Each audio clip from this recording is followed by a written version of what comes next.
الحمد للہ والصلاة والسلام الأتمان الأكملان على خیر خلق اللہ وعلى آلہ واصحابہ ومن والاه اما بعد۔ اللہ کے فضل و کرم سے ہماری آج کی یہ مجلس 7ویں مجلس ہے نماز کے احکام و مسائل سیکھنے کی، اور اس سے پہلے کے مجالس میں ہم نے بہت سارے احکام اور بہت سارے مسائل نماز کے متعلق، نماز کے شروط کے متعلق، اذان و اقامت کے متعلق ہم نے سیکھے، اور پچھلے درس میں ہماری گفتگو مختصراً نماز کا جو نبوی طریقہ ہے اس پر ہوئی تھی۔ آج کے درس میں انشاءاللہ ہم رکن میں داخل ہوتے ہیں کہ رکن کا کیا معنی ہے، اور نماز کے اندر کون کون سے ارکان، کون کون سے افعال اور اعمال ہیں جن کو رکن شمار کیا جاتا ہے، اور ان کے احکام کیا ہیں۔ تو کوشش ہماری یہ ہوگی کہ آج کی مجلس میں جتنے ارکان ہیں ان تمام کو مختصراً بیان کر دیا جائے اور اس پر مختصراً گفتگو کر لی جائے۔ سب سے پہلے رکن کس کو کہتے ہیں یہ جاننا بہت ضروری ہے۔ اس سے پہلے بھی میں نے بیان کیا ہے، لیکن بطور تذکیر یاد دہانی کے دوبارہ بیان کرتا ہوں۔ رکن یہ عربی زبان کا لفظ ہے، اور لغت میں یعنی عربی ڈکشنری میں اس کا معنی ہے جانب الشیء، کنارہ آپ کہہ سکتے ہیں، یہ سب سے مضبوط پلر آپ کہہ سکتے ہیں۔ مثلا کوئی چیز ہے جو 3 پلر پر کھڑی ہے، تو اس کی جو سب سے مضبوط پلر ہوگی اس کو ہم کہیں گے رکن، یہ لغت میں عربی ڈکشنری میں۔ اور شریعت میں اصطلاح میں رکن کہتے ہیں وہ چیز جس کے بغیر کسی چیز کو ثابت نہیں کیا جائے۔ یعنی مثلا آپ لے لیجئے نماز، تو نماز کے متعلق اگر رکن کی بات کی جائے تو اس کا معنی ہوگا کہ وہ اعمال نماز کے جن کو اگر نماز سے نکال دیا جائے تو نماز نہیں رہ جاتی۔ ٹھیک ہے، عربی میں اس کی تعریف اس طریقے سے ہے ما لا یقوم الشیء الا بہ، کہ شے یعنی کوئی چیز جس چیز کی بدولت قائم رہتی ہے، جس چیز کی بدولت اس کا وجود رہتا ہے، وہ چیز رکن ہے۔ ٹھیک ہے، اور رکن جو ہے وہ اس چیز کا حصہ ہوتی ہے۔ مثلا اگر ہم کہیں کہ نماز کا رکن رکوع ہے، تو رکوع یہ نماز کا حصہ ہے۔ ٹھیک ہے، اس سے پہلے بھی میں نے بتایا تھا شرط اور رکن کے درمیان فرق ہے، دونوں میں مماثلت کیا ہے، مشابہت کیا ہے۔ شرط اگر نہیں پائی جائے گی تو نماز باطل، نماز نہیں ہو سکتی۔ رکن اگر نہیں پایا جائے گا تب بھی نماز باطل، لیکن دونوں کے درمیان فرق یہ ہے کہ شرط نماز سے باہر ہوتی اور رکن یہ نماز کے اندر نماز کا حصہ ہوتی۔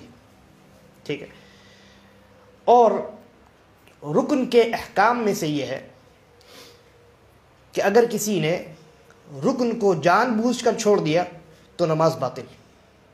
اسی طریقے پر اگر کسی نے غلطی سے بھی رکن کو چھوڑ دیا تب بھی اس کی نماز درست نہیں ہو سکتی۔ غلطی سے بھی اگر چھوڑ دیا کسی نے، مثلا کسی نے نماز میں رکوع چھوڑ دیا، بھول گیا، تب بھی اس کی نماز درست نہیں ہے، یہاں تک کہ وہ اس رکن کو دوبارہ انجام دے۔ اور کیسے انجام دے یا اس تعلق سے کیا مسائل ہیں انشاءاللہ اخیر میں اس کا تذکرہ آئے گا۔ صرف ایک صورت ہے جس میں اگر کسی نے رکن کو چھوڑ دیا تو اس کی نماز صحیح ہو سکتی ہے، اور وہ ہے جہالت۔ بلکہ آپ یہ کہیں کہ 2 صورت ہے، ایک تو جہالت ہے، کسی نے نماز پڑھی اور اس کو نہیں معلوم کہ رکوع میں یا سجود میں جا کر کے اعتدال کے ساتھ ان دونوں فعل کو انجام دینا یہ رکن میں سے، یعنی کوئی انسان نماز پڑھ رہا ہے اور فوراً رکوع میں گیا، فوراً اٹھ گیا، تو یہ اعتدال کے منافی ہے، اور اعتدال رکن ہے، ابھی اس کا بیان آئے گا۔ تو اگر جہالت میں اس نے ایسا کیا ہے تو ایسی صورت میں اس کو معافی دی جائے گی، اور اس کی جو بقیہ نمازیں ہیں جو پہلے اس نے پڑھ لی وہ نمازیں درست ہوں گی، لیکن جس نماز کے وقت میں اس کو یہ معلوم ہوا وہ نماز اس کو دہرانی پڑے گی۔ انشاءاللہ اس کی بھی تفصیل انشاءاللہ آئے گی۔ اسی طریقے پر میں نے کہا 2 چیزوں کی موجودگی میں رکن کو چھوڑنا معافی کہلا سکتا ہے۔ ایک تو جہالت ہے، اور ایک دوسری چیز ہے عجز، یعنی عاجز ہو جانا۔ کوئی انسان مثلا کھڑے ہونے کی استطاعت نہیں رکھتا ہے، اور نماز میں قیام، کھڑا ہونا یہ رکن ہے، تو وہ استطاعت نہیں رکھتا ہے، مثلا کسی کے دونوں پیر نہیں ہیں، تو ایسی صورت میں عجز یعنی عاجز ہونے کی وجہ سے رکن ساقط ہو جاتا ہے، اور اس پر علماء کا اتفاق ہے، اس پر علماء کا اتفاق ہے، کوئی اختلاف نہیں۔ اب آئیے رکن کون کون سے ہیں، یعنی کون کون سے افعال اور اعمال جو نماز میں ہے، نماز میں انسان جن کاموں کو انجام دیتا ہے ان کاموں میں سے کون کون سے کام رکن ہیں، ان کو ہم بیان کرتے ہیں۔ اس سے پہلے کے درس میں آپ نے نماز کا مختصراً مکمل طریقہ سن لیا، اب دیکھیے ان طریقوں میں سے کون کون سے اعمال اور افعال ہیں جن کو شریعت نے رکن بنایا ہے اور جن کا ادا کرنا ہر صورت میں لازم ہے۔ تو علماء نے اس میں جو باتیں کی ہیں، اور علماء کے کلام کا جو خلاصہ ہے وہ یہ ہے کہ کل ملا کر 14 ایسے افعال ہیں، اعمال ہیں، ایسے کام ہیں نماز میں جن کو رکن کہا جاتا ہے۔ کتنے ہیں؟ 14، ٹھیک ہے۔ اور ان کو یاد رکھنا بہت ہی آسان ہے، میں نے اس سے پہلے بھی بیان کیا تھا۔ آپ یہ دیکھیں کہ کون کون سی چیزیں ہیں جن کی موجودگی میں نماز کہلا سکتی ہے۔ کوئی انسان رکوع نہیں کرے تو اس کو آپ نماز کہیں گے؟ نہیں کہیں گے۔ تو وہ چیز جو نماز کی ہیئت میں داخل ہے، نماز کے اندر داخل ہے، اور اس کے بغیر نماز کو آپ نماز نہیں کہہ سکتے، تو وہ رکن ہے۔ اور یہ 14 ہے، بہت ہی آسان ہے، انشاءاللہ آپ سنیں گے اور آپ کو یاد ہو جائے گا۔ 2-3 بار اگر آپ مراجعہ کر لیں تو انشاءاللہ بہت آسان ہے، یاد ہو جائے گا۔ تو آئیے دیکھتے ہیں۔ میں نے کہا ارکان 14 ہیں۔ سب سے پہلا رکن ہے قیام کرنا۔ فرض نماز میں قیام کرنا یہ رکن ہے، ٹھیک ہے۔ وہ انسان جو قدرت رکھتا ہے قیام کرنے پر، اس کے لیے نماز میں کھڑے ہو کر کے نماز کو انجام دینا یہ رکن ہے، ٹھیک ہے۔ اور اس کی دلیل نبی اکرم صلی اللہ علیہ وسلم کا فرمان صلی قائما، کھڑے ہو کر کے نماز پڑھو، فَإِن لَّمْ تَسْتَطِعْ فَقَاعِدًا، اگر کھڑے ہو کر نہیں پڑھ سکتے تب دوسرا آپشن آئے گا، فقاعدن یعنی اگر کھڑے ہو کر نہیں پڑھ سکتے تب تمہارے لیے دوسرا آپشن موجود ہے کہ تم بیٹھ کر پڑھو۔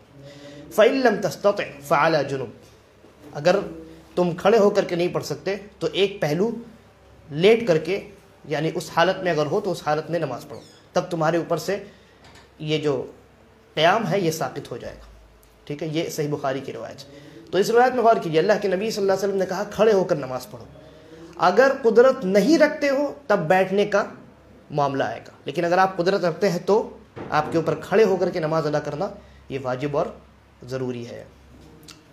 اچھا، یہاں ایک مسئلہ ہے، وہ یہ ہے وعلیکم السلام ورحمۃ اللہ، کہ ایک امام ہے، بیمار ہو گیا، اور اتنی زیادہ بیماری ہے کہ وہ کھڑے ہو کر کے نماز نہیں پڑھا سکتا، چنانچہ امام نے آ کر کے بیٹھ کر کے نماز پڑھانی شروع کی۔ تو اب سوال یہ ہے کہ جو مقتدی ہیں وہ اس رکن کو، قیام جس کو آپ کہتے ہیں، اس کو ادا کریں گے یا وہ بھی امام کے ساتھ بیٹھ کر کے نماز ادا کریں گے؟ کیا کریں گے؟ جی، وہ کھڑے ہو کے نماز پڑھیں گے۔ اور مسئلے میں تفصیل یہ ہے کہ اگر امام نے نماز کی ابتدا کی ہے بیٹھ کر کے، نماز کی ابتدا امام نے کی ہے اگر بیٹھ کر کے، تو مصلی بھی بیٹھ کر کے نماز پڑھیں گے۔ دلیل نبی اکرم صلی اللہ علیہ وسلم کا فرمان ائتموا بائمتکم، اپنے اماموں کی اقتدا کرو، ان صلی قائما فصلوا قیاما، اگر وہ کھڑے ہو کر نماز پڑھیں تو تم بھی کھڑے ہو کر نماز پڑھو، وان صلی قاعدا فصلوا قعودا، کہ اگر وہ بیٹھ کر کے نماز پڑھیں تو تم بھی بیٹھ کر کے نماز پڑھو۔ یہ روایت صحیح مسلم کے اندر ہے اور اس مسئلے میں نص ہے، یعنی بہت واضح یہ حدیث ہے اس بات پر دلالت کرنے والی کہ اگر امام آپ کا اگر بیٹھ کر کے نماز پڑھتا ہے تو آپ بھی بیٹھ کر کے نماز پڑھیں گے، ٹھیک ہے۔ لیکن میں نے کہا کہ یہ تب جب امام نے نماز کی ابتدا بیٹھ کر کے کی ہو، ٹھیک ہے۔ لیکن اگر امام نے نماز کی ابتدا کھڑے ہو کر کے کی، پھر اس کو دوران نماز اس کی طبیعت خراب ہو گئی، اس کو محسوس ہوا کہ مجھے بیٹھ جانا چاہیے، وہ بیٹھ گیا، تو ایسی صورت میں مقتدی کیا کریں گے؟ ایسی صورت میں مقتدی کھڑے کھڑے نماز کو مکمل کریں گے۔ دلیل کیا ہے؟ دلیل صحیح بخاری وغیرہ کی روایت ہے، نبی اکرم صلی اللہ علیہ وسلم کی مرض الموت والا زمانہ ہے، جس مرض میں آپ کا انتقال ہوا، اس زمانے میں اللہ کے نبی صلی اللہ علیہ وسلم نے حضرت ابوبکر رضی اللہ عنہ کو نماز پڑھانے کا حکم دیا۔ چنانچہ ایک مرتبہ نبی اکرم صلی اللہ علیہ وسلم کی غیر موجودگی میں حضرت ابوبکر رضی اللہ عنہ لوگوں کو نماز پڑھا رہے تھے، اتنے میں نبی اکرم صلی اللہ علیہ وسلم نے کچھ افاقہ محسوس کیا، کچھ اپنے جسم کے اندر تھوڑی سی طاقت محسوس کی، تو آپ نکلے اپنے حجرے سے صحابہ کے ساتھ اور حضرت ابوبکر رضی اللہ عنہ کے پاس آئے۔ تو جب حضرت ابوبکر نے محسوس کیا تو آپ پیچھے ہٹنے لگے، اللہ کے نبی نے اشارہ کیا وہیں رہو، پھر آپ آئے اور آپ آ کر بیٹھ گئے اور آپ نے امامت شروع کی۔ نبی اکرم صلی اللہ علیہ وسلم نے امامت شروع کی اور آپ کے بغل میں حضرت ابوبکر رضی اللہ عنہ کھڑے کھڑے آپ کی نماز کو دہرا رہے تھے، اور حضرت ابوبکر کو دیکھ کر تمام صحابہ نماز ادا کر رہے تھے۔ تو یہ اس بات کی دلیل ہے کہ اگر امام نے نماز کی ابتدا بیٹھ کر نہیں کی ہو، کھڑے ہو کر کے کی ہو، پھر بیٹھ گیا ہو، تو ایسی صورت میں مقتدی اپنی نماز کو کھڑے کھڑے مکمل کریں گے۔ ٹھیک ہے، یہ دراصل تطبیق ہے، کیونکہ ان دونوں روایت کے درمیان ٹکراؤ ہو رہا تھا۔ ایک روایت میں اللہ کے نبی نے کہا جب امام بیٹھ کر پڑھے تو تم بھی بیٹھ کر پڑھو، اور دوسری روایت میں آپ نے دیکھا اللہ کے نبی بیٹھ کر پڑھا رہے ہیں اور صحابہ کھڑے ہو کر پڑھ رہے ہیں۔ ٹھیک ہے، تو یہ تطبیق ہے کہ اگر امام نے ابتدا کی ہو بیٹھ کر تو بیٹھ کر پڑھنا ہے، اور اگر امام نے ابتدا بیٹھ کر نہیں کی ہو، کھڑے ہو کر کی ہو نماز کی، تو پھر اور درمیان میں بیٹھ گیا ہو تو امام کے بیٹھ جانے کی وجہ سے مقتدی نہیں بیٹھیں گے، بلکہ وہ کھڑے کھڑے اپنی نماز کو مکمل کریں گے۔ اچھا، رکن، یہ جو قیام ہے یہ رکن ہے، یہ فرض نماز میں۔ ٹھیک ہے، یعنی فرض نماز میں اگر کسی نے قدرت کے باوجود رکن چھوڑ دیا، قیام چھوڑ دیا، تو اس کی نماز باطل۔ لیکن جہاں تک نوافل کی بات ہے، نوافل سے مراد ہر وہ نماز جو فرض کے علاوہ ہے، ٹھیک ہے، جو واجب نہیں ہے، چاہے وہ سنت مؤکدہ ہو یا سنت غیر مؤکدہ ہو یا عام نوافل، ان تمام میں کھڑے ہو کر کے نماز پڑھنا یہ رکن نہیں ہے، لیکن نماز کو مکمل کرنے والے اعمال میں سے۔ اور اس بات پر علماء کا اتفاق، اس بات پر علماء کا اتفاق ہے کہ قیام کرنا یہ فرض نماز میں رکن ہے، نوافل میں رکن نہیں ہے۔ لیکن افضل اور بہتر یہ ہے کہ نوافل میں بھی انسان کھڑے ہو کر کے ہی ادا کرے۔ بعض لوگوں کو آپ نے دیکھا ہوگا کہ جب وہ نوافل پڑھنے کا ارادہ کرتے ہیں تو بیٹھ جاتے ہیں، اور وہ یہ سمجھتے ہیں کہ یہی طریقہ ہی ہے نوافل پڑھنے کا، تو یہ فہم غلط ہے۔ ہاں، آپ یہ کہہ سکتے ہیں کہ ہمارے لیے یہ جائز ہے کہ ہم بیٹھ کر پڑھیں بغیر کسی عذر کے، لیکن آپ یہ کہیں کہ یہی طریقہ ہے اور ہمیشہ آپ اسی پر مصر رہیں، تو پھر ایسی صورت میں آپ کی یہ بات درست نہیں ہے۔ تو یہ پہلے رکن قیام کے متعلق تھوڑی سی تفصیل تھی، تفصیل تو بہت زیادہ ہے لیکن میں نے اختصار کر دیا۔ اس کے بعد دوسرا رکن تکبیرۃ الاحرام، نماز میں داخل ہونے کے لیے جو اللہ اکبر کہا جاتا ہے اس کو تکبیرۃ الاحرام کہتے ہیں۔ تو یہ رکن ہے کیونکہ اس کے بغیر نماز میں آپ داخل ہی نہیں ہو سکتے۔ ٹھیک ہے، اللہ کے نبی صلی اللہ علیہ وسلم کا وہ فرمان آپ کے سامنے سے گزر چکا ہے۔ آپ نے فرمایا کہ مفتاح الصلاۃ الطہور، نماز کی چابی طہارت ہے، وتحریمها التکبیر، اور اس کی حرمت یعنی نماز کی ابتدا آپ تکبیر سے کریں گے، وتحلیلها التسلیم، اور نماز سے حلال ہونا یہ سلام کے ذریعے سے ہوگا۔ ٹھیک ہے، یعنی مثلا آپ نے جب تکبیر کہہ دی تو آپ اس سے پہلے کسی سے بات کر سکتے تھے، لیکن تکبیر کہنے کے بعد آپ پر بات کرنا حرام ہو گیا۔ ٹھیک ہے، تو یہ نماز کے یعنی نماز میں داخل ہونے کے بعد آپ کے اوپر ایک طرح کی حرمت لگ گئی ہے، یا ان اعمال پر اللہ رب العالمین نے حرمت لگا دی ہے جن کو نماز سے باہر جن کے اوپر حلت کا حکم تھا کہ وہ حلال تھی، جیسے بات کرنا۔ تو اللہ کے نبی صلی اللہ علیہ وسلم نے کہا کہ نماز کی تحریم یعنی نماز کی جو حرمت ہے وہ شروع ہوتی ہے تکبیر سے۔ ٹھیک ہے، تو معلوم ہوا کہ انسان نے اگر تکبیر نہیں کی ہے، تکبیر نہیں کہی ہے، تو ایسی صورت میں اس نے نماز کو شروع ہی نہیں کیا۔ لہذا یہ اس بات پر دلالت کرتا ہے کہ تکبیر کہنا یہ نماز کے ارکان میں سے۔ اور تکبیر اللہ اکبر کے ذریعہ کہی جائے گی. ٹھیک ہے, کوئی دوسرا صیغہ, کوئی دوسرا جملہ آپ عربی کا استعمال نہیں کر سکتے, اللہ اکبر ہی کہنا ہے, یہی راجح ہے اس مسئلے میں. اسی طریقے پر یہ جو تکبیر آپ کہیں گے تو اس کے لیے ضروری ہے کہ اس تکبیر سے پہلے آپ کی نیت شامل ہو, آپ نے ارادہ کیا ہو. نیت شروط میں سے, اور شروط نماز سے باہر ہوتی, تو تکبیر تحریمہ کہنے سے پہلے آپ نے ارادہ کر لیا. ٹھیک ہے, پھر اس کے بعد جب آپ تکبیر تحریمہ کہیں تو ایسی صورت میں لازم ہے کہ آپ تکبیر اپنی زبان سے بولیں. یعنی صرف اتنا کافی نہیں ہے کہ آپ نے ہاتھ کو باندھ لیا اور دل میں اللہ اکبر کہہ لیا, آپ کی زبان نہیں ہلی, یہ کافی نہیں ہے, یہ کافی نہیں ہے. تو بولنا, زبان سے بول کر کے تکبیر کرنا, یہ لازم اور ضروری ہے. اور بولنے سے کیا مراد ہے؟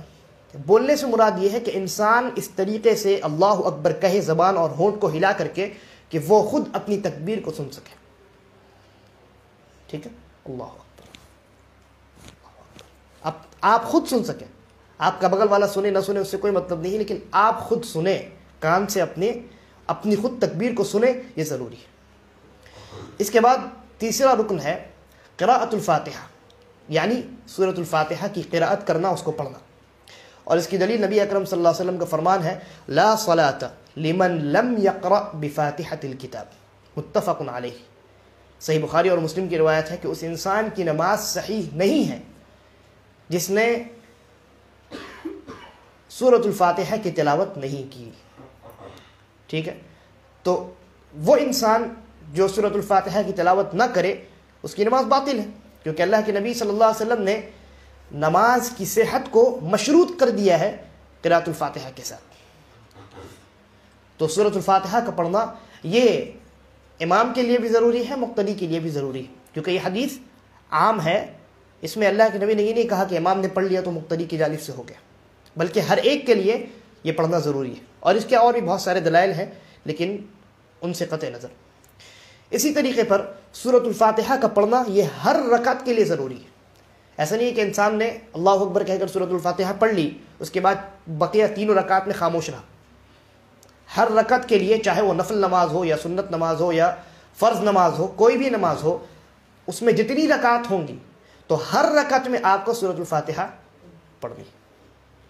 اسی طریقے پر ایک مسئلہ یہ ہے, یہ خاص طور سے ان لوگوں کے ساتھ درپیش ہے, پیش آتا ہے کہ جو نئے نئے ابھی مسلمان ہوتے ہیں, انہیں یا تو مکمل سورۃ الفاتحہ یاد نہیں ہوتی یا کچھ آیات یاد ہوتی ہیں. مثلا کسی کو صرف الحمدللہ رب العالمین یاد اور کچھ نہیں یاد, کسی کو الحمدللہ رب العالمین الرحمن الرحیم مالک یوم الدین تک یاد, اور آگے یاد نہیں. ابھی نیا نیا مسلمان ہوا, جسٹ مسلمانوں سے سنتے سنتے اس نے یاد کر لیا, لیکن مکمل یاد نہیں ہوا اس کو. اور جب وہ مسلمان ہو چکا ہے تو نماز اس کے اوپر واجب ہے, نماز کا وقت آ گیا, تو ایسی صورت میں کیا کرے گا؟ جی کیا کرے؟ اور اگر کسی کو سورۃ الفاتحہ یاد ہی نہیں, ابھی نیا نیا مسلمان ہوا ہے, سورۃ الفاتحہ یاد نہیں ہے, نماز کا وقت آ گیا, کیا کرے گا؟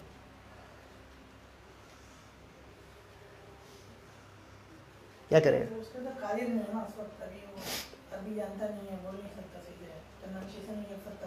کیا کرے گا؟ میں پوچھ رہا ہوں, سورۃ الفاتحہ یاد نہیں ہے. جی آپ نے جواب جو ہے تھوڑا تھوڑا درست دیا ہے. دیکھیے مسئلے میں تفصیل ہے, وہ یہ ہے کہ اگر سورۃ الفاتحہ کسی انسان کو تھوڑا سا یاد ہے, کچھ 2-3 آیات یاد ہیں, تو جتنی آیات یاد ہیں اتنی پڑھے گا. ٹھیک ہے, کیونکہ اللہ رب العالمین نے کہا فاتقوا اللہ ما استطعتم, کہ اللہ سے اپنی استطاعت کے مطابق ڈرو. اور اللہ کے نبی صلی اللہ علیہ وسلم نے کہا کہ جب میں تمہیں کسی کام کا حکم دوں تو اپنی استطاعت بھر اس کو بجا لاؤ. ٹھیک ہے, تو اگر کسی کو چند آیات یاد ہے, جتنا یاد ہے وہ اتنا ہی پڑھے گا. کسی کو مان لیجئے یاد ہی نہیں ہے, تو ایسی صورت میں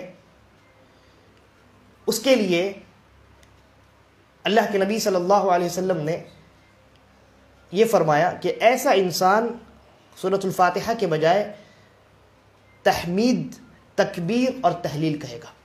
تحمید کا مطلب ہوا الحمدللہ, تکبیر کا مطلب ہوا اللہ اکبر، اور تحلیل کا مطلب ہوا لا الہ الا اللہ.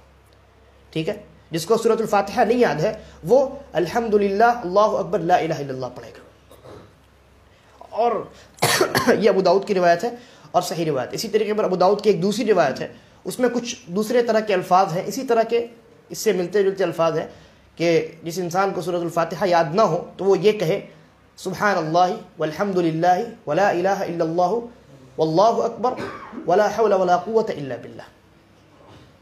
ٹھیک ہے، سبحان اللہ والحمد للہ ولا الہ الا اللہ واللہ اکبر ولا حول ولا قوت الا باللہ.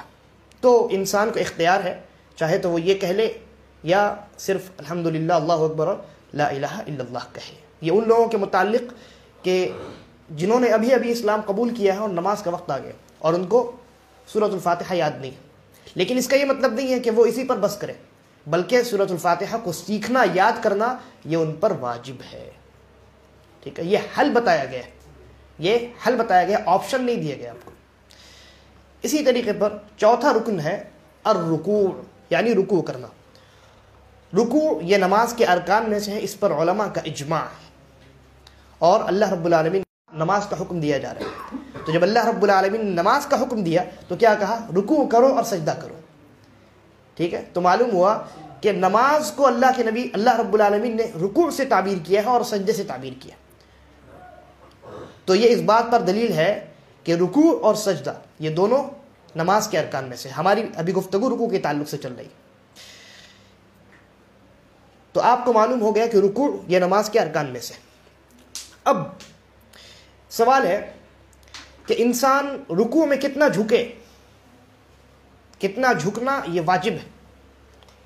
تو جواب یہ ہے کہ انسان پر اتنا جھکنا واجب ہے کہ اتنا جھکنے کے بعد انسان جب اپنا ہاتھ بڑھائے تو اس کے دونوں ہاتھ اس کے گھٹنے تک پہنچ جائے. اتنا جھکنا واجب ہے. آپ نے بہت سارے لوگوں کو دیکھا ہوگا وہ تھوڑا سا جھکتے ہیں، گھٹنے سے اوپر جو ان کا ران کا حصہ ہوتا ہے وہیں تک ان کا ہاتھ جاتا ہے، اس سے آگے جاتا ہی نہیں. تو ایسی صورت میں ان کی نماز درست نہیں ہے، کیونکہ رکن انہوں نے انجام نہیں دیا. تو رکوع جو ہے اس میں اس کا ضابطہ یہ ہے کہ آپ کو اتنا جھکنا ہے کہ اس جھکنے کے بعد جب آپ اپنا ہاتھ لمبا کریں تو آپ کا ہاتھ آپ کے گھٹنے تک پہنچ جائے. ٹھیک ہے، اور نماز میں گھٹنے کو پکڑنا ہے. یہ ہم نے کہاں سے اخذ کیا؟ یہ نبی اکرم صلی اللہ علیہ وسلم کا ایک فرمان ہے، اسی سے اخذ کیا ہے. آپ نے فرمایا کہ کسی انسان کی نماز درست نہیں ہو سکتی، یا ایسے انسان کی نماز درست نہیں ہے جو رکوع میں اپنی پیٹھ کو سیدھا نہیں کرتا ہے.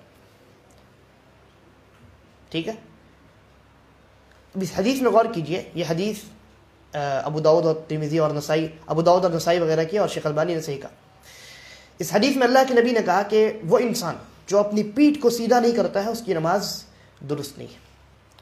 تو انسان جب اپنی پیٹھ کو سیدھا کرتا ہے تو اس کا ہاتھ اس کے گھٹنے تک پہنچتا ہے. لہذا اسی حدیث سے استدلال کرتے ہوئے علماء نے کہا کہ رکوع میں ضروری ہے کہ انسان اتنا جھکے کہ اس کا ہاتھ اس کے گھٹنے تک پہنچ جائے. اس کے بعد پانچواں رکن جو ہے وہ ہے رکوع سے اٹھنا، اٹھنے کی نیت کے ساتھ. دو جملہ کہا میں نے، رکوع سے اٹھنا، اٹھنے کی نیت کے ساتھ. کیا مطلب ہوا؟ کسی نے اگر رکوع میں کوئی انسان گیا ہوا ہے اور اچانک اٹھ گیا بغیر کسی نیت کے، ایسے ہی اٹھ گیا، اچانک اٹھ گیا، تو ایسی صورت میں مثلا کوئی انسان رکوع میں گیا ہوا اور اس کے جسم کے اوپر اوپر سے کچھ گرد و غبار گر گیا اور وہ اچانک ڈر کر کے اٹھ گیا، تو ایسی صورت میں وہ رکنا، وہ اٹھنا اس کا وہ نماز کا حصہ نہیں. ٹھیک ہے، تو رکوع سے اٹھنا اٹھنے کی نیت کے ساتھ، یعنی آپ نماز میں ہیں اور رکوع سے آپ اٹھ رہے ہیں، یہ آپ کی نیت ہونی چاہیے، ارادہ ہونا چاہیے. نیت یعنی ارادہ. پھر اس کے بعد اٹھنے کے بعد اعتدال کے ساتھ قائم رہنا، اعتدال کے ساتھ کھڑے رہنا. یہ دو ہو گئے. پانچواں رکوع سے اٹھنا، اور چھٹا اٹھنے کے بعد اعتدال کے ساتھ کھڑے رہنا. ٹھیک ہے، یہ دونوں نماز کے ارکان میں سے ہے. اس کی دلیل نبی اکرم صلی اللہ علیہ وسلم کا فرمان. ایک انسان مسجد نبوی میں آیا اور اس نے نماز شروع کی، پھر اس کے بعد نبی اکرم صلی اللہ علیہ وسلم کے پاس گیا اور السلام علیکم ورحمۃ اللہ وبرکاتہ کہا. اللہ کے نبی نے جواب دیا اور کہا ارجع فصلی فإنک لم تصلی، کہا کہ جاؤ واپس دوبارہ نماز پڑھو کیونکہ تم نے نماز نہیں پڑھی. 3 مرتبہ ایسا ہی ہوا.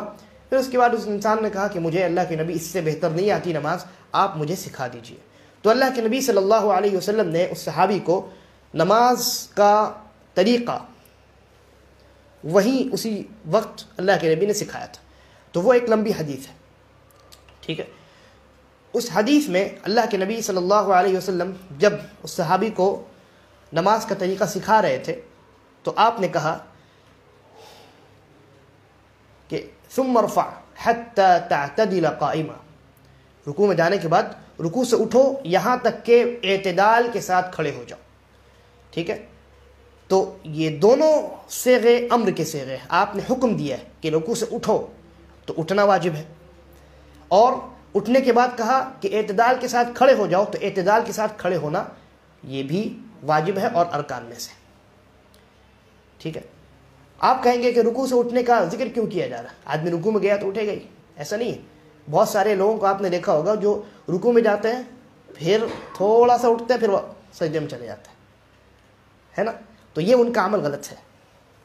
انہوں نے لگ بھگ دونوں ارکان کو چھوڑ دیا، نہ وہ رکوع سے ٹھیک سے اٹھے اور نہ اٹھنے کے بعد وہ کھڑے ہوئے ٹھیک سے اعتدال کے ساتھ، نہ وہ کھڑے ہوئے، دونوں ارکان کو انہوں نے چھوڑ دیا. تو رکوع سے اٹھنا بھی یہ نماز کے ارکان میں سے ہے، اور اٹھنے کے بعد اعتدال کے ساتھ کھڑے رہنا یہ بھی نماز کے ارکان میں سے ہے. اور یہ جو میں نے حدیث بیان کی ہے یہ مختلف حدیثوں کی کتابوں کے اندر، مختلف حدیث کی کتابوں کے اندر یہ روایت موجود ہے الگ الگ الفاظ سے. اور میں نے جو الفاظ بیان کیے ہیں یہ صحیحین کے ہیں، یعنی صحیح بخاری اور صحیح مسلم کے. اب اس کے بعد رکوع سے اٹھ گیا انسان، اعتدال کے ساتھ کھڑا ہو گیا، اور وہاں جو ذکر ہے ربنا ولک الحمد یا اللہم ربنا ولک الحمد یا ربنا ولک الحمد حمدا کثیرا طیبا مبارکا فیہ، یا اس کے علاوہ اور بھی ہے، اس ذکر کو پڑھ لیں. اب اس کے بعد سجدے میں جانا ہے. تو 7واں رکن نماز کا ہے سجدے میں جانا، ٹھیک ہے.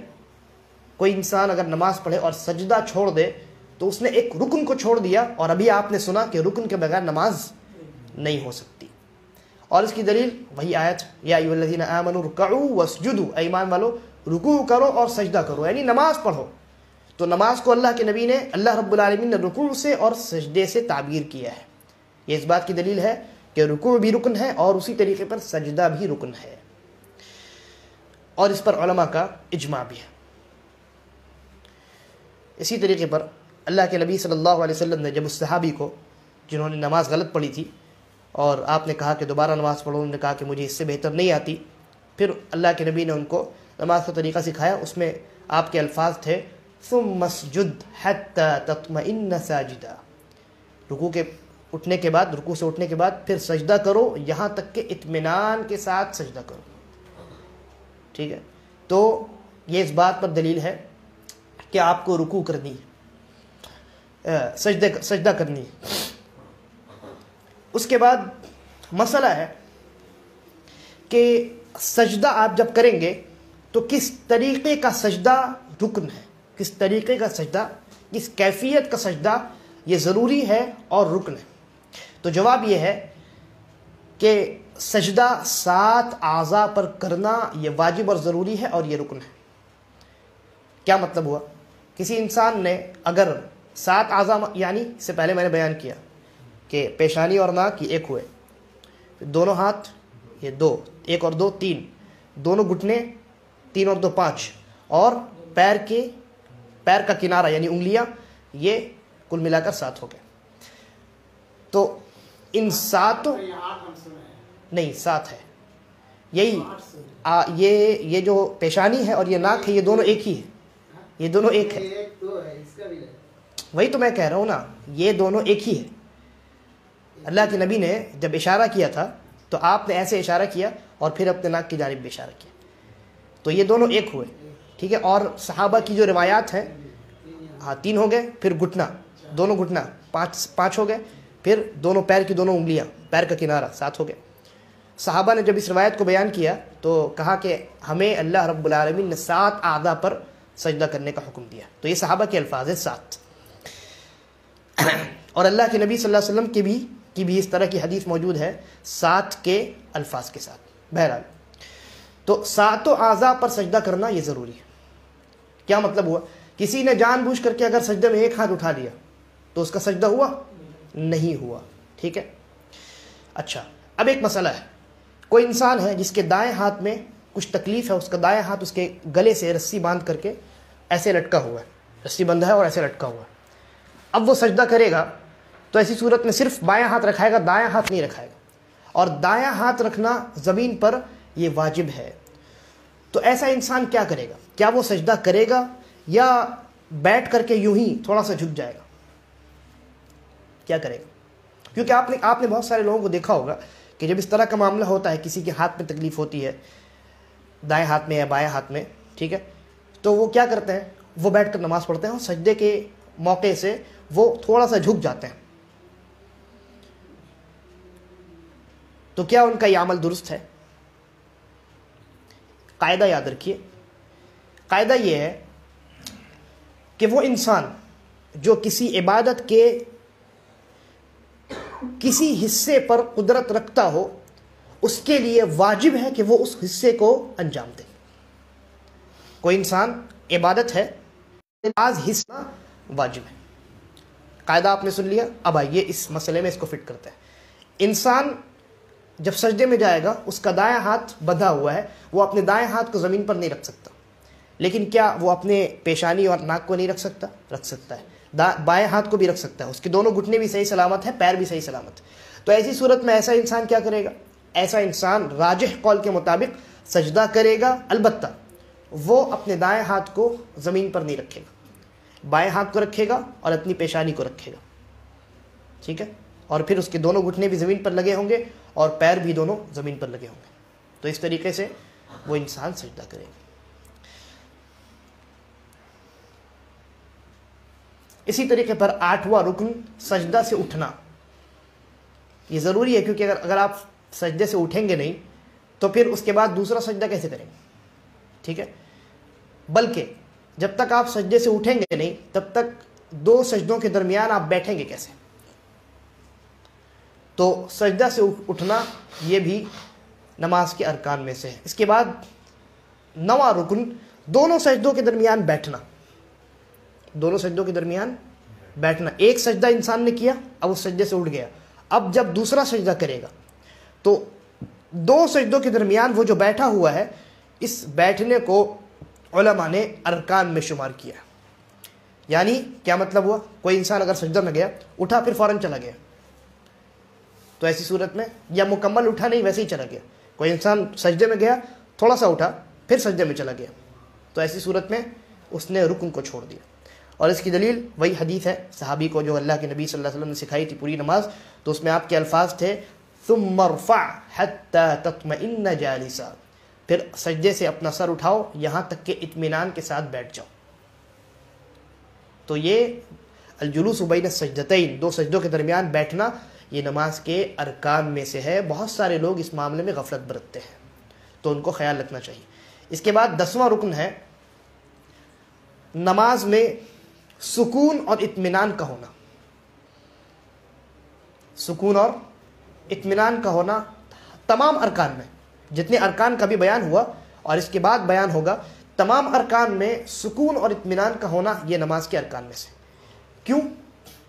وہ جو حدیث ہے جس میں اللہ کے نبی صلی اللہ علیہ وسلم نے صحابی کو، جو آپ نماز سکھا رہے تھے، جنہوں نے غلط نماز پڑھی تھی، تو اس میں آپ دیکھیں گے اللہ کے نبی نے جب رکوع کا تذکرہ کیا تو کہا ثم ارکع حتی تطمئن راکعا، پھر رکوع کرو اطمینان کے ساتھ، پھر کہا ثم اسجد حتی تطمئن ساجدا، پھر سجدہ کرو تو اطمینان کے ساتھ، پھر کہا ثم ارفع حتی تطمئن جالسا، پھر جب سجدے سے سر اٹھاؤ تو اطمینان کے ساتھ بیٹھو۔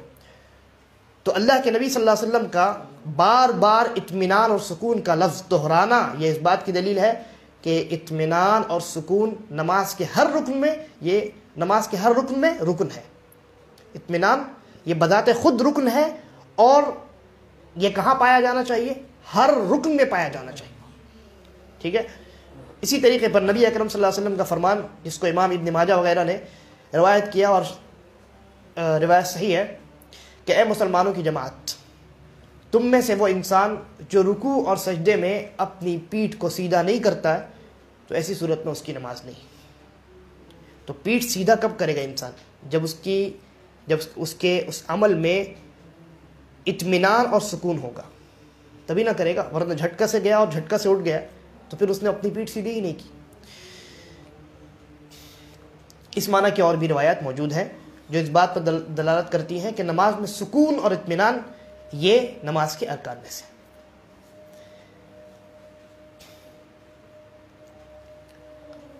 اب یہاں ایک مسئلہ ہے کہ سکون اور اطمینان اس کا معنی کیا ہے؟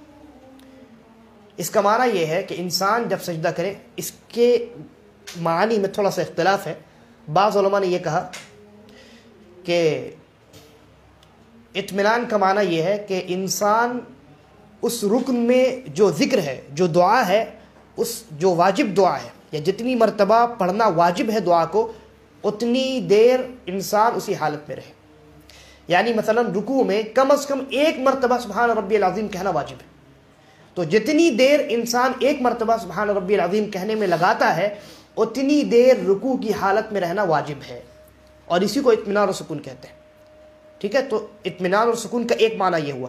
دوسرا معنی یہ ہے کہ اعتدال جو ہے، یعنی انسان اطمینان کے ساتھ رکوع میں جائے یہاں تک کہ اس کی ہڈیاں جگہ پہ بیٹھ جائیں۔ ٹھیک ہے، اب اس کے بعد اسی حالت میں وہ کچھ دیر رہے، اس کو اطمینان کہتے ہیں۔ یعنی یہاں اس ذکر کو بجا لانے کا معاملہ نہیں، ضروری نہیں ہے کہ انسان جتنے دیر اس ذکر کو بجا لاتا ہے اتنے دیر اس کے اوپر واجب ہے کہ وہ اسی حالت میں رہے۔ ٹھیک ہے، تو پہلا جو قول ہے کہ جو ذکر واجب ہے، جو دعا واجب ہے اور جتنی مرتبہ واجب ہے اتنی مرتبہ پڑھنے میں جتنا وقت لگتا ہے اتنا وقت آپ کو اسی حالت میں رہنا ہے۔ ٹھیک ہے، اور دوسرا قول یہ ہے کہ آپ کو اس حالت میں مثلا رکوع لے لیتے ہیں، رکوع کی حالت میں اتنی دیر رہنا ہے جتنی دیر میں آپ کی ہڈیاں آپ کے جسم پر فٹ ہو جائے، جس کو جہاں فٹ ہونا ہے اس حالت میں، اور پھر اسی حالت میں آپ کو کچھ دیر اور رہنا ہے۔ تو اس قول کے اوپر اگر عمل کیا جائے تو اس میں انسان کو جتنی دعا پڑھنی اس کے اوپر واجب ہے اتنا بھی وقت ملے گا اور اس سے زیادہ بھی وقت ملے گا۔ ٹھیک ہے، اور دونوں قول جو ہے یہ دونوں قوی ہے، دونوں یعنی ملتا جلتا ہے، بہت زیادہ دونوں میں فرق نہیں ہے، اور دونوں قول اہل سنہ والجماعہ کے علماء کا ہے۔ تو انسان کسی پر بھی عمل کرے، یا تو وہ اتنی دیر کم از کم، یہاں کم از کم کی بات ہو رہی ہے، اتنی دیر وہ رکن کو ادا کرے جتنی دیر میں اس رکن میں جو دعا ہے اور جتنی مرتبہ اس کے اوپر پڑھنا اس کو واجب ہے اتنا وقت اس میں وہ لگائے، یا تو وہ اس سے زیادہ وقت لگائے اور اس حالت میں اتنا وقت صرف کرے کہ وہ اس رکن کو انجام دے، اس کی ہڈیاں اس کی جگہ پہ آ جائے اور پھر اسی حالت میں وہ کچھ دیر باقی رہے۔ ٹھیک ہے، تو یہ دوسرا جو قول ہے یہ زیادہ قوی ہے، کیونکہ اس میں وہ بذات خود یعنی خود بخود شامل ہو جاتا ہے۔ ذکر جو دعا جو سبحان ربی العظیم مطلب مثلا ایک مرتبہ پڑھنا واجب ہے، تو جب آپ کی ہڈیاں آپ کی جگہ پہ آ جائیں گی پھر اسی حالت میں آپ اس رکن میں موجود رہیں گے تو آٹومیٹک آپ کو اتنا وقت ملے گا کہ آپ جو واجبی دعا ہے آپ اس کو پڑھیں۔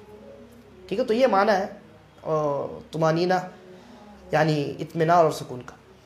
اسی طریقے پر 11واں رکن ہے التشہد الاخیر، اخیر تشہد۔ ٹھیک ہے، اخیر تشہد یہ 11واں رکن ہے، اور اس کی دلیل ابن مسعود رضی اللہ عنہ کا یہ قول ہے کہ اللہ کے نبی صلی اللہ علیہ وسلم کو بلکہ عبداللہ بن مسعود رضی اللہ عنہ کہتے ہیں کہ كنا نقول قبل ان يفرض علينا التشہد السلام علی اللہ من عباده۔ وہ کہتے ہیں کہ تشہد کے ہمارے اوپر فرض ہونے سے پہلے ہم تشہد میں السلام علی اللہ من عباده کہا کرتے تھے، یعنی ہم یہ کہتے تھے کہ بندوں کی جانب سے اللہ کے اوپر سلام ہو۔ فقال النبی صلی اللہ علیہ وسلم لا تقولوا السلام علی اللہ، تو اللہ کے نبی نے کہا یہ مت کہو کہ اللہ پر سلامتی ہو، ولیکن قولوا، لیکن یہ کہو التحیات للہ. ٹھیک ہے، تو التحیات اور السلام اس میں تھوڑا سا فرق ہے. تو اس حدیث میں جو محل شاہد ہے، یعنی جہاں سے استدلال کیا گیا، وہ عبداللہ ابن مسعود رضی اللہ عنہ کا یہ کہنا کہ تشہد کے ہمارے اوپر فرض ہونے سے پہلے ہم یہ کہا کرتے تھے. ٹھیک ہے، پھر اس کے بعد اللہ رب العالمین کی جانب سے اللہ کے نبی صلی اللہ علیہ وسلم کو یہ حکم دیا گیا اور آپ نے یہ حکم دیا کہ التحیات کہا جائے. تو یہ کہنا کہ تشہد کے ہمارے اوپر فرض ہونے سے پہلے، یعنی فرض پہلے نہیں تھا بعد میں ہو گیا، یہ اس بات پر دلیل ہے کہ تشہد الاخیر، التشہد الاخیر، اخیر تشہد یہ نماز کے فرائض میں سے ہے یا نماز کے ارکان میں سے ہے. نماز کے فرائض یعنی نماز کے ارکان دونوں ہم معنی لفظ ہے، فرض یا رکن دونوں ہم معنی لفظ. اسی طریقے پر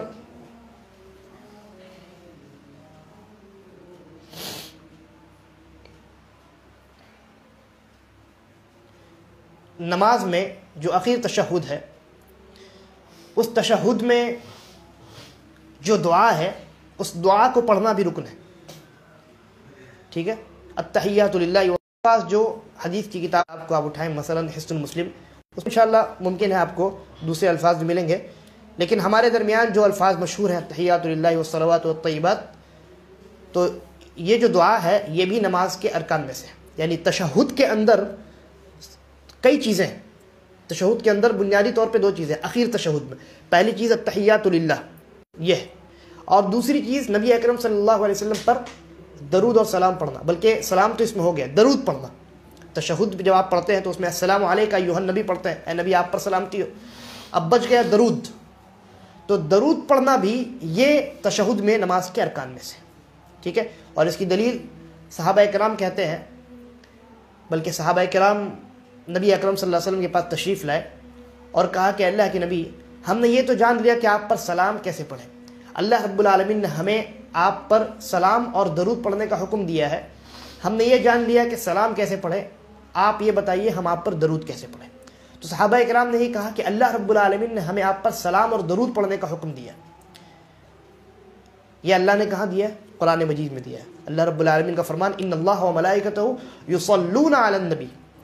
ٹھیک ہے، اللہ اور اس کے فرشتے نبی اکرم صلی اللہ علیہ وسلم پر درود پڑھتے ہیں. یا ایھا الذین آمنوا، اے ایمان والو، اے ایمان والو، یا ایھا الذین آمنوا، اے ایمان والو، تو تم بھی اپنے نبی پر درود اور سلام پڑھو. صلو علیہ، درود پڑھو، وسلموا تسلیما، اور سلام پڑھو. ٹھیک ہے، تو اللہ رب العالمین نے حکم دیا ہے، اور آپ کو معلوم ہے کہ جہاں اللہ حکم دے یا اللہ کے نبی صلی اللہ علیہ وسلم کسی چیز کا حکم دے، اس چیز کو انجام دینا واجب ہوتا ہے.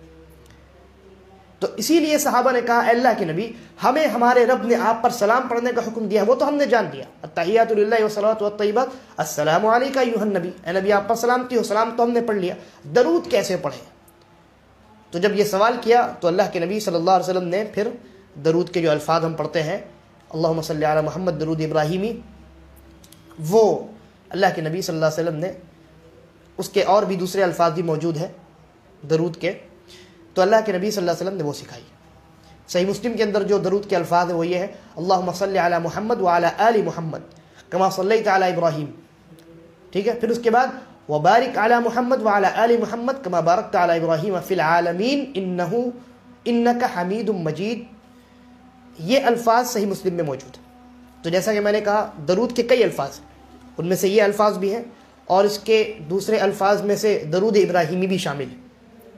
ٹھیک ہے، تو کوئی بھی درود انسان پڑھے اس کے لیے جائز ہے.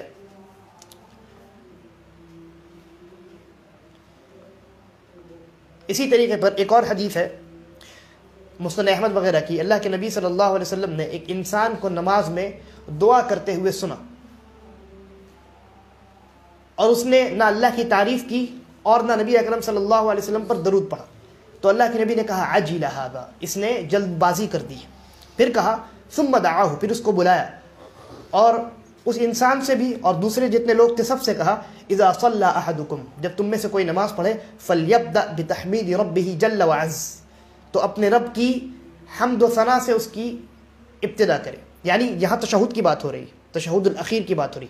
علماء کا اتفاق ہے کہ جو دوسرا پہلا تشہد ہے وہ رکن نہیں ہے، تو یہاں تشہد جو اخیر تشہد ہے اس کی بات ہو رہی ہے. تو اللہ کے نبی صلی اللہ علیہ وسلم نے کہا کہ اپنے رب کی وہ حمد بیان کرے، پھر اس کی ثنا بیان کرے. دونوں ہم معنی لفظ ہے، اور التحیات میں یہ دونوں موجود ہیں. التحیات للہ والصلوات والطیبات، ٹھیک ہے، یہ اللہ رب العالمین کی ثنا ہے، اللہ کی تعریف ہے. اس کے بعد کہا ثم یصلی علی النبی صلی اللہ علیہ وسلم، پھر وہ نبی اکرم صلی اللہ علیہ وسلم پر درود پڑھے. اور ایک روایت کے اندر ہے لیصلی، یعنی جملہ جو ہے وہ آرڈر والا جملہ آ گیا کہ اس انسان پر واجب ہے کہ وہ نبی اکرم صلی اللہ علیہ وسلم پر درود پڑھے. یعنی یہ صیغہ جو ہے امر والا صیغہ ہے کہ ایسا کرے، ایسا کرے. اللہ کے نبی گویا کہ حکم دے رہے ہیں. اس کے بعد کہا ثم يدعو بعد بما شاء، پھر اس کے بعد یعنی اللہ کی حمد بیان کر دی اس نے، اس کے بعد نبی اکرم صلی اللہ علیہ وسلم پر درود پڑھ لی. اب اس کے بعد وہ جو دعا چاہے مانگ سکتا ہے. ٹھیک ہے، تو یہ ابو داؤد کی، یہ مسند امام احمد کی روایت ہے، اور اس کو شیخ البانی نے صحیح قرار دیا. تو اس روایت میں غور کیجئے، اللہ کے نبی صلی اللہ علیہ وسلم نے اس انسان کے متعلق کیا کہا جس نے کچھ نہیں کیا، نہ اللہ کی حمد و ثنا بیان کی، نہ نبی اکرم صلی اللہ علیہ وسلم پر درود پڑھا، سیدھا دعا کرنے لگا. اللہ کے نبی نے کہا اس نے جلد بازی کر دی. پھر اس کے بعد آپ نے اس کو سکھایا کہ پہلے حمد و ثنا بیان کرو، پھر اس کے بعد درود پڑھو. تو یہ حدیث اس بات پر دلیل ہے کہ درود پڑھنا نماز کے تشہد اخیر میں یہ نماز کے ارکان میں سے. ٹھیک ہے، تو اخیر تشہد میں کئی چیزیں ہو گئی پڑھنے کے لیے. ایک تو التحیات، اور دوسری چیز کیا ہے؟ درود. ٹھیک ہے، اس میں جیسا کہ میں نے پچھلے درس میں کہا تھا کہ علماء کا اختلاف ہے درود کے رکن ہونے میں، بلکہ تین اقوال ہیں. بعض نے کہا واجب ہے، بعض نے کہا سنت ہے، بعض نے کہا رکن ہے. ٹھیک ہے، تو رکن اگر آپ کہتے ہیں تو اس کے بغیر آپ کی نماز نہیں ہوتی، چاہے آپ بھول گئے ہوں یا آپ نے جان بوجھ کر چھوڑ دیا ہو، نماز نہیں ہوگی. اگر آپ واجب کہیں گے تو اگر آپ بھول گئے تو نماز ہو جائے گی. ٹھیک ہے، اور اگر آپ سنت کہیں گے تو جان بوجھ کر کے بھی اگر آپ نے چھوڑ دیا تو نماز ہو جائے گی، کوئی حرج نہیں. تو ان تینوں اقوال میں جو راجح قول ہے وہ یہ ہے کہ یہ یعنی درود پڑھنا نبی اکرم صلی اللہ علیہ وسلم پر اخیر تشہد میں یہ نماز کے ارکان میں سے ہے.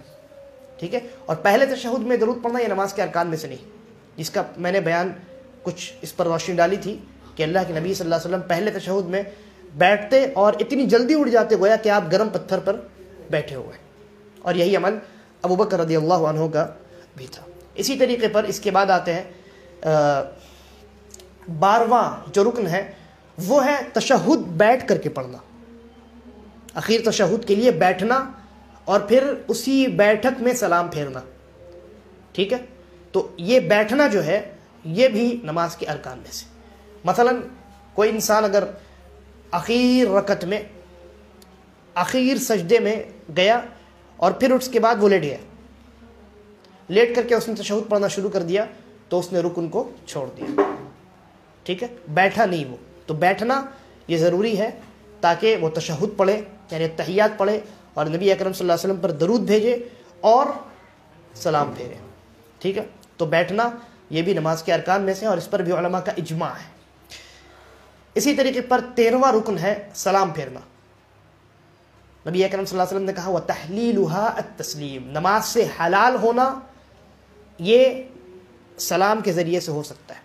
کیا مطلب ہوا؟ گویا کہ جب تک آپ نے سلام نہیں پھیرا ہے آپ کی نماز ختم نہیں ہوئی. ٹھیک ہے، تو یہ اس بات پر دلیل ہے کہ نماز سے نکلنے کے لیے آپ کو سلام کرنا ضروری ہے. لہذا سلام کرنا یہ نماز کے ارکان میں سے، کیونکہ اگر آپ سلام کو نکال لیں گے تو آپ نکلیں گے کس چیز سے؟ نماز سے. ٹھیک ہے، تو سلام یہ نماز کے ارکان میں سے ہے. اسی لیے نبی اکرم صلی اللہ علیہ وسلم نے کہا کہ نماز سے حلال ہونا سلام کے ذریعے سے ہوتا ہے. اسی طریقے پر یہاں ایک مسئلہ ہے، وہ یہ ہے کہ سلام 2 مرتبہ ایک دائیں طرف ایک بائیں طرف کیا جاتا ہے. ٹھیک ہے، السلام علیکم ورحمۃ اللہ، السلام علیکم ورحمۃ اللہ.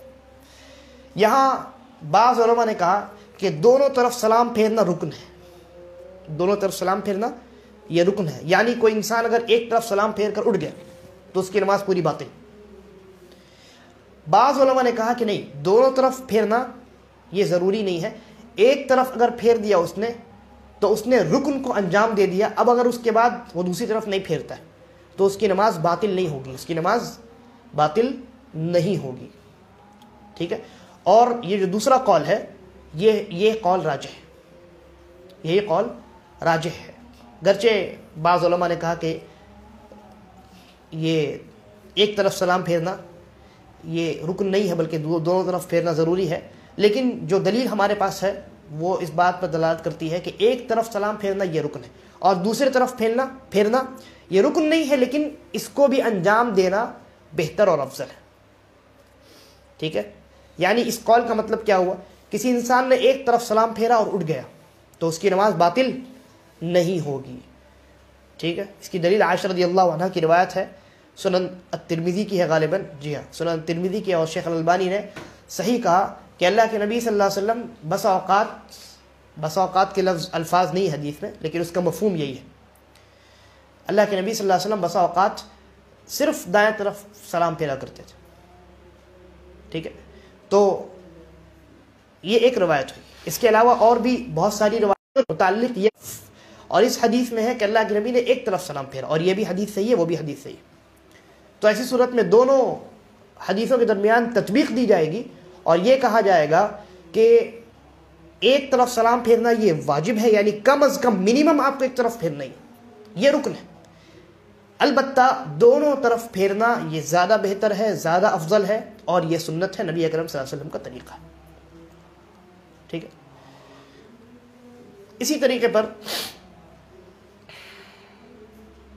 ایک مسئلہ ہے، اور آپ نے شاید سنا ہوگا یا ممکن ہے نہیں سنا ہو، بہتر تو یہ ہے کہ انسان دونوں طرف السلام علیکم ورحمۃ اللہ، السلام علیکم ورحمۃ اللہ اتنا ہی کہے، یعنی ورحمۃ اللہ سے زیادہ وبرکاتہ نہ کرے، لیکن انسان کے لیے جائز ہے کہ وہ جب دائیں طرف سلام پھیرے تو ورحمۃ اللہ کے بعد وبرکاتہ کا اضافہ کر دے، صرف دائیں طرف، بائیں طرف نہیں، یعنی اس طریقے سے سلام پھیرے السلام علیکم ورحمۃ اللہ وبرکاتہ، السلام علیکم ورحمۃ اللہ، دوسری طرف میں صرف ورحمۃ اللہ پر اکتفا کرنا ہے، ٹھیک ہے، یہ جائز ہے۔ اور اس کی دلیل وائل ابن حجر رضی اللہ عنہ کی روایت ہے، اور بھی دوسری روایت بھی عبداللہ بن مسعود رضی اللہ عنہ کی بھی روایت ہے، جس میں اس بات کا تذکرہ ہے کہ ایک طرف وبرکاتہ کا اضافہ کیا جائے، ٹھیک ہے، اور یہ دونوں روایات صحیح ہے، لہذا اگر آپ کسی کو دیکھیں کہ ایک طرف اس نے وبرکاتہ کا اضافہ کر دیا ہے تو ایسی صورت میں تعجب نہ کریں۔ جب میں پڑھا کرتا تھا تیلنی پاڑا جو مدرسہ محمدیہ عربیہ ہے، وہاں ایک طالب نے نماز پڑھائی اور اس نے وہ بلوغ المرام پڑھ رہا تھا، اس کے سامنے سے حدیث گزر چکی تھی اور ہمارے شیخ نے اس پر گفتگو کی تھی اور اس مسئلے کو بیان کیا تھا، تو جب اس نے دائیں طرف سلام پھیرا تو کہا السلام علیکم ورحمۃ اللہ وبرکاتہ، اور بائیں طرف میں ورحمۃ اللہ تک السلام علیکم ورحمۃ اللہ۔ نماز جب ختم ہوئی اب لوگوں میں تشویش پیدا ہو گئی، ہنگامہ ہو گیا کہ یہ کیا ہو گیا، نماز میں ایک طرف وبرکاتہ کہاں سے آ گیا بھائی؟ تو پھر سب مل کر کے وہاں، بلکہ آپ جانتے ہیں اچھے عالم دین ہیں اور ہمارے اساتذہ میں سے ہیں شیخ آصف اقبال مدنی صاحب حفظہ اللہ، ان کے پاس لوگ پہنچے اور کہا کہ ایسا ایسا مسئلہ ہے۔ شیخ نے کہا کہ یہ موجود ہے حدیث کے اندر اور وہ روایت صحیح ہے، لہذا طالب نے اگر ایسا کیا ہے تو اس کا یہ عمل خلاف سنت نہیں ہے بلکہ جائز۔ تب جا کر کے لوگ اس مسئلے کو سمجھے اور انہوں نے پھر وابیلہ مچانا ختم کیا، تو یہ بھی جائز۔ اس کے بعد اخیر 14واں جو رکن ہے وہ یہ ہے کہ ان تمام ارکان میں اسی طرح کی ترتیب ہونی چاہیے، اسی طرح کی ترتیب ہونی چاہیے، ایسا نہیں کہ کسی نے پہلے رکوع کر دیا، پہلے سجدہ کر دیا بعد میں رکوع کر رہا ہے، ٹھیک ہے، تو ترتیب جو ہے وہی ہونی چاہیے جو بیان کیا گیا۔ اگر کسی نے ترتیب میں الٹ پھیر کر دیا تو اس کی نماز باطل، یعنی اس نے رکن کو چھوڑ دیا، ترتیب یہ نماز میں رکن کی حیثیت سے ہے۔ اچھا، یہاں دو بڑے بڑے بنیادی مسائل ہیں، وقت ختم ہو رہا ہے۔ ایک مسئلہ یہ ہے کہ یہ آپ نے تمام ارکان سن لیے، یہ اعمال ارکان میں سے، اور یہ بھی آپ کو معلوم ہو گیا کہ جان بوجھ کر کے جنہوں نے ان ارکان کو چھوڑا ان کی نماز باطل۔ اور شروع میں نے یہ کہا کہ جس نے جان بوجھ کر کے نہیں، غلطی سے بھول کر کے بھی اگر کسی نے ان ارکان میں سے کسی رکن کو چھوڑ دیا تب بھی اس کی نماز بغیر ان ارکان کو انجام دیے درست نہیں ہو سکتی۔ لیکن اس مسئلے پر تھوڑی سی روشنی ڈالنے کی ضرورت ہے۔ سوال، ایک انسان ہے، اس نے نماز شروع کی، جب رکوع کا وقت آیا وہ سجدے میں چلا گیا، رکوع بھول گیا، ذہن کہیں اور ہوگا، رکوع بھول گیا، سجدے میں چلا گیا۔ ایسی صورت میں اس انسان پر کیا کرنا ضروری ہے؟ اس انسان کے لیے کیا کرنا ضروری ہے؟ کیونکہ اس نے رکن چھوڑ دیا ہے اور آپ کو معلوم ہے رکن کے بغیر نماز نہیں ہے، تو ایسا انسان کیا کرے گا؟ بتائیں۔ سجدہ سہو کرے گا، لیکن رکن چھوڑ دیا ہے اس نے، نماز اس کی درست نہیں ہو سکتی، کیا کرے گا؟ جی جی دیکھیے، یہاں تین حالات ہیں، دو حالت نماز کے اندر کی ہے اور ایک حالت نماز کے باہر کی ہے۔ پہلی حالت، انسان رکوع بھول گیا، سجدے میں جیسے ہی گیا اس کو یاد آ گیا کہ اس نے رکوع چھوڑ دیا، ٹھیک ہے، بھول گیا، سجدے میں چلا گیا، یاد آیا، جیسے ہی سجدے میں گیا یاد آیا کہ اس نے رکوع چھوڑ دیا۔ ایسے موقع پر اس انسان پر واجب ہے کہ وہ لوٹے، پھر سے رکوع کرے، پھر اس کے بعد سجدے میں جائے نئے سرے سے، یعنی وہ جو سجدے میں گیا ہے وہ سجدہ اس کا باطل۔ کیوں؟ دو وجہ سے، ایک تو یہ کہ اس نے رکوع چھوڑ دیا، دوسرا یہ کہ سجدہ رکوع کے بعد ہوتا ہے اور ترتیب یہ بھی رکن ہے، ٹھیک ہے۔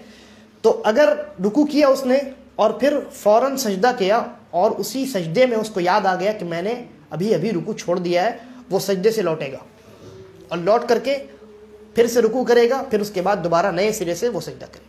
پہلی صورت ہو گئی۔ دوسری صورت، وہ انسان اس نے رکوع کیا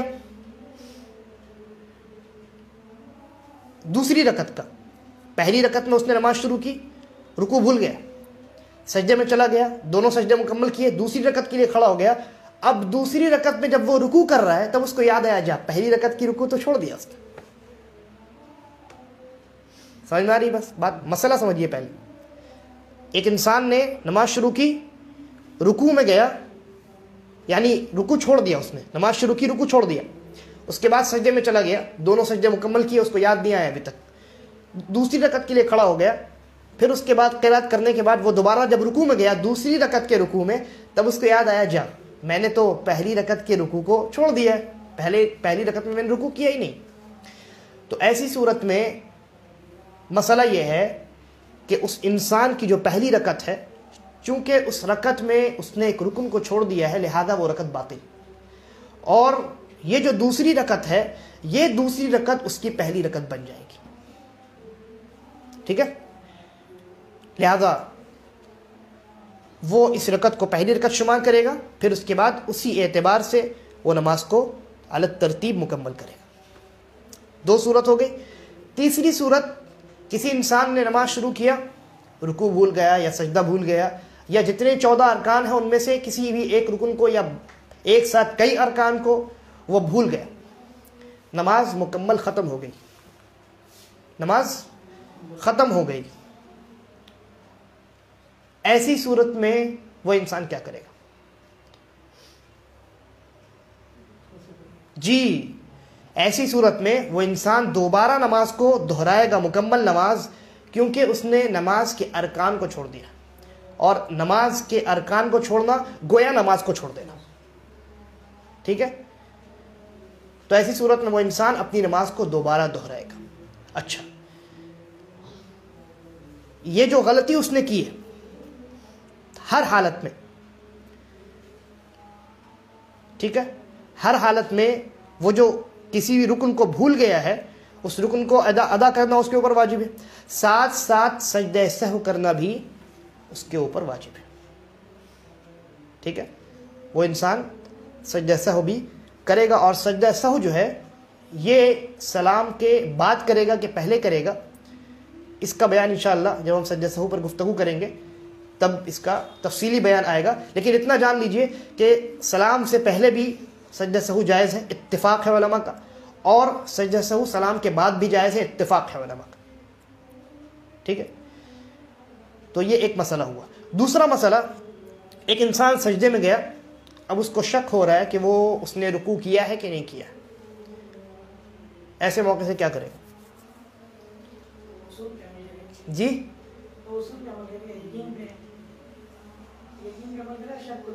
ہاں، تو یقین کیا ہے یہاں پہ؟ یقین یہ ہے کہ اس نے سجدہ کو چھوڑا۔ صحیح جواب، یا اس کو دوسرے الفاظ میں کہیں کہ وہ صحیح ہے، آپ نے جو کہا وہ بات بھی صحیح ہے، یقین پہ عمل کرے گا، ٹھیک ہے۔ شک یہ ہوا کہ اس نے رکوع نہیں کیا، ٹھیک ہے، اور شک ہے رکوع کرنے میں، رکوع نہ کرنے میں کوئی شک نہ تھا، ٹھیک ہے۔ اصل یہ ہے کہ اس نے رکوع نہیں کیا ہے، اصل کیا ہے؟ رکوع نہیں کیا ہے، تو ایسی صورت میں وہ اصل پر عمل کرے گا اپنے اس شک کی وجہ سے، اور وہ یہ سمجھے گا کہ میں نے رکوع نہیں کیا ہے، وہ لوٹے گا، دوبارہ رکوع کرے گا، اور تینوں حالات یہاں پہ جو میں نے بیان کیے ہیں اس کی رعایت کرے گا۔ لیکن کوئی انسان سجدے میں گیا اور اس کو شک تو ہوا، لیکن ظن غالب یہ ہے اس کا کہ اس نے رکوع کر لیا ہے، بات سمجھ میں آئی؟ ظن غالب ہے یعنی شک سے تھوڑا اوپر لیکن یقین نہیں، ٹھیک ہے، یقین نہیں ہے مکمل لیکن ظن غالب ہے، غالب گمان جس کو کہتے ہیں، ہاں، تو ایسی صورت میں کیا کرے گا؟ ایسی صورت میں شریعت نے عبادات میں اور بھی دیگر چیزوں میں ظن غالب کا اعتبار کیا ہے، چنانچہ وہ انسان اپنے ظن غالب پر عمل کرے گا اور رکوع شمار کرے گا، وہ یہ سمجھے گا کہ میں نے رکوع کیا ہے، اگر شک نہیں ہے، شک سے زیادہ اوپر والا درجہ ہے لیکن یقین نہیں ہے، ٹھیک ہے، اس کا جو گمان ہے وہ مضبوط تو ہے لیکن اس قدر مضبوط نہیں ہے کہ وہ یقین سے کہہ سکے، یعنی وہ انسان 80% شیور، 20% پھر بھی شک ہے، تو اس کو ہم کہتے ہیں گمان غالب یا ظن غالب۔ تو ایسی صورت میں وہ اپنے گمان غالب پر عمل کرے گا اور وہ یہ سمجھے گا کہ میں نے رکوع کر لیا ہے، لیکن سجدہ سہو کرے گا، ٹھیک ہے۔ تو یہ تفصیل ہے اس مسئلے میں۔